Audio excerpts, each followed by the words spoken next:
Hi, welcome back to Carl and Rick Talk Risk. Rick, how's it going? Unbelievable. Yeah, I'm worried I'm on a good camera here because I went for a bike ride at lunchtime and came back with bugs on my face. So hopefully I got rid of all of them. I need like a wiper or something in front. Well, it's not the bugs I'm concerned about, but even though I'm like, 5,000 miles away, I could smell your bike ride. But anyhow, we'll leave that one alone. the, Okay. the heat wave passed yesterday in Europe, so it was a nice cool breeze outside. How very Dutch to go for a bike ride at lunch. Like, I mean, I goodness know. gracious. Okay. How I Dutch know. can you get? I know. Anyhow. It's nice getting out again. Um, okay. Well, Rick, you were telling me about an interesting, what do we call it? Paradigm shift that's happened in your understanding of things. And we thought, let's not go too much further. Let's save this for the episode. So I'd really like it if you could explain the shift that you've seen happening in learning and development, and then maybe I'll try to help us focus on, okay, does that apply to risk? Do I see that in the professional environment as well? Maybe you can take it away and Yeah. explain. Okay. So, first off, I I have to back up a bit.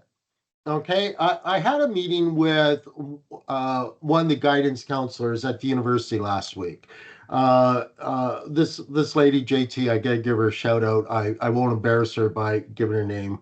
Uh, a good friend, but someone who is extremely talented and someone whose opinion I value a lot. Anyhow, we were having lunch, and she goes, "Rick, you just don't understand. Okay, most professors want students to know stuff, but you're different. You want them to understand stuff, and the students can't get used to that."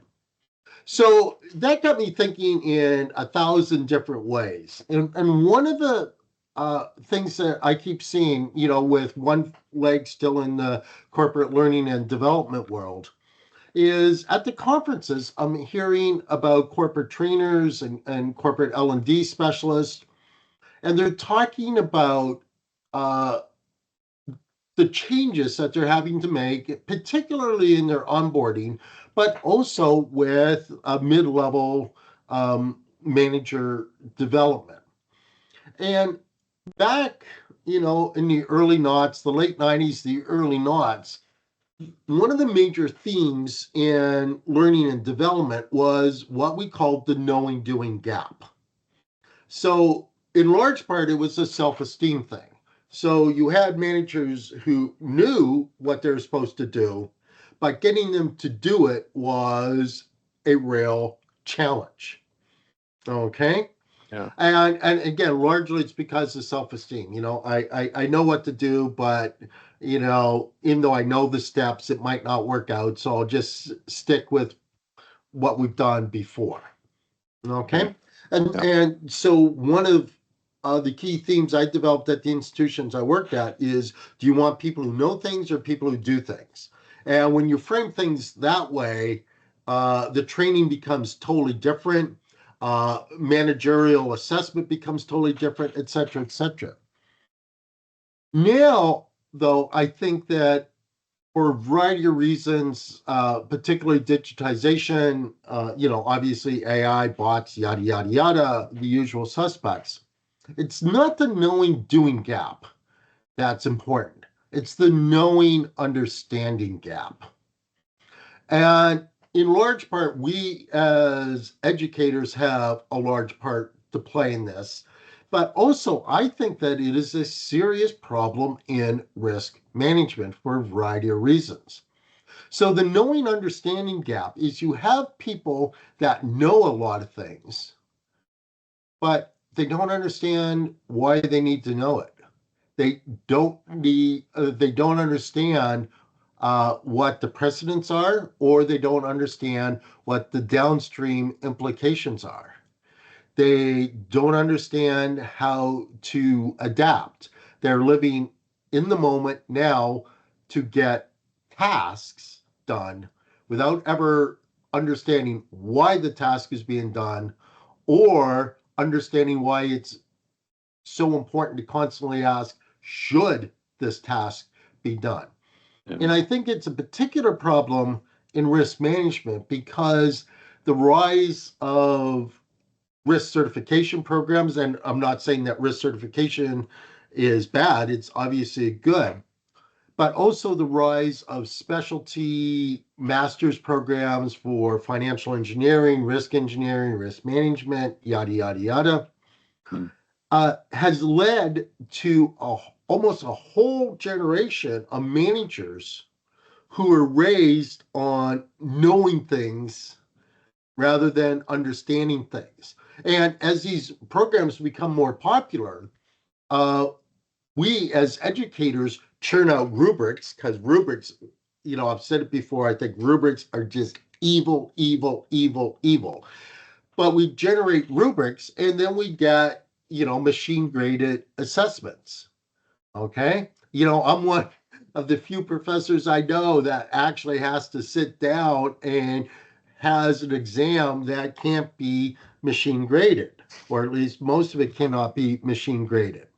And then we complain about how we get AI generated assignments coming in. Mm. Okay. And so the knowing doing was a late 90s, early not phenomena. But I believe that right now the knowing understanding gap is key. And I believe that it becomes a real serious issue in this age of digitization. Mm. Um, Uh, you've got a good point, and what it got me thinking is, I've been thinking lately: is risk management in wartime or peacetime?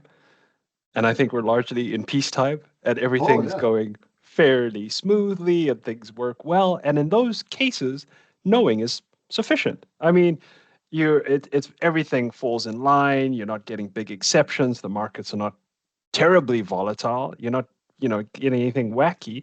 And so everything goes pretty well until it doesn't, and you're in wartime.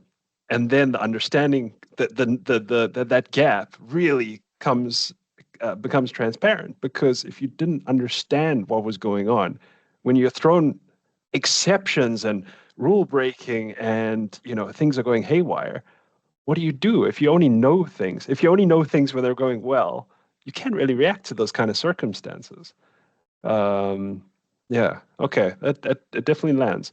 Well. It's one of you bring up something that's very aligned to this. Okay, so I do a lot of obviously risk management, education, and corporate training, et cetera, et cetera.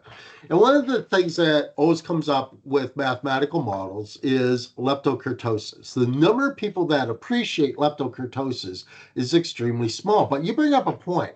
Okay, so we assume that everything is, I'm exaggerating. We assume that a lot of things are normally distributed, or more for a more technical audience, log normally distributed. And to be quite frank, 95% of the time, most of the things that we deal with, particularly in financial risk, are log normally distributed. But the point is, you can have someone totally asleep at the switch for 95% of the time doing risk management. Yeah, The yeah. only time you need someone doing risk management is on the 5% tells, where, interestingly enough, is the only time that leptokurtosis really matters. Hmm. And so you apply all your models, but your models don't apply. Unless there's been some major development in modeling leptokurtosis I don't know about. Yeah, we'll probably get lots of angry emails and papers about how people have solved the problem of leptokurtosis, which of course, they use 8 million data sets to prove, or 8 million data points to prove their thing. And again, they don't know the fallacy of frequentist statistics, but I'm on another rant there. But you pointed out exactly, uh, uh, and it's in those turbulent times that knowing is especially useless, Mm. but understanding is absolutely key. And because we're Mm. so focused on the day to day, and I would say largely regulated aspects of risk management, we sleepwalk through that. Okay. Yeah. And Yeah. again, relatively speaking, since 2008, everything has been more or less calm except for a daily bit here or there, depending Mm. upon what, someone with, a really weird skin tone and a gravity defying hair does. Okay. Yeah. And so we've been sleepwalking, I believe, as a profession in risk management, and largely falling asleep doing these rubric generated tasks, uh, in large part for regulators, Hmm. and our understanding muscles have totally atrophied. Yeah. And, I want to jump in now and say, oh, but Rick, we do stress testing. We come up with scenarios that put us through our paces and try to break our models. But, historical scenarios, stuff that's happened. What about the stuff that's never happened? Let me ask you this. How Uh, many people have you, and I'll leave this rhetorical because obviously we don't want to give away corporate secrets here, but what percentage of people in risk management are hired as creatives versus how many are hired, and particularly in financial risk management, how many are hired as de facto certified quants in some way, shape, or form, mm, or certified legal beagles, or certified accountants in some way, shape, or form? How mm. many are hired as pure creatives? Okay. And the answer Haven't is, haven't heard of. the only ones that you can come up with were hired by accident. Yeah, Okay. yeah.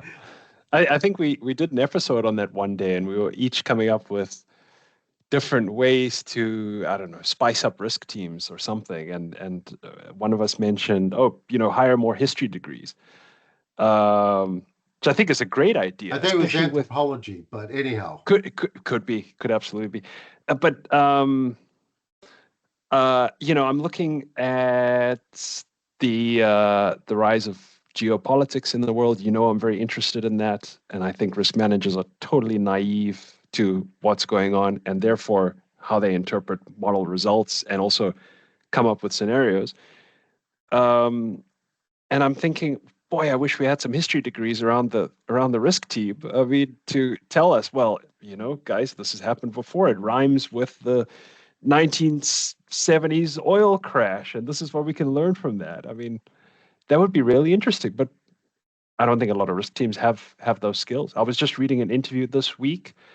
It was an interview of a major asset manager in the UK, Amundi, who actually have I can't remember her exact title, but she is purely from the geopolitical realm, and she is focusing on risk management and Amundi and building out the capabilities there to really understand geopolitical events and interpret that into, okay, what could this mean for our portfolios? What could this mean for our risk scenarios um, and monitoring, which I think is fascinating. And yeah, so to your original question, how many creatives? Well, not enough.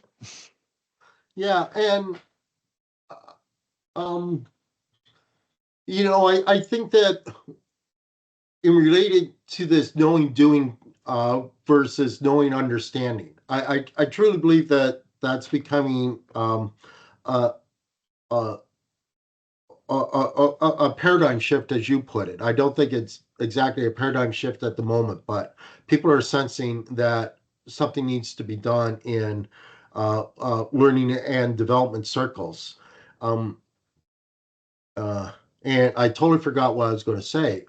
Trying to figure out the word Huh? paradigm shift, but you Yeah. know, Well, no, I know what you mean, and I think I don't know if I mentioned it. I think I mentioned it on the last week's episode about an interesting episode, interesting interviewee that didn't like being questioned on a basic technical concept, and basically said they were trying to be that the interviewer was trying to trick them.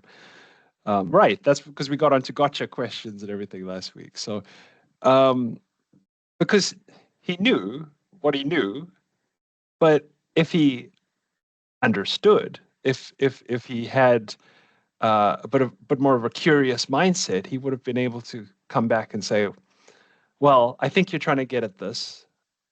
Uh, he would explain his thinking process a little bit more instead of thinking that, well, you've given me a question and there's definitely an answer out there. There's one perfect answer that fits into this. But see, that's what I think is wrong.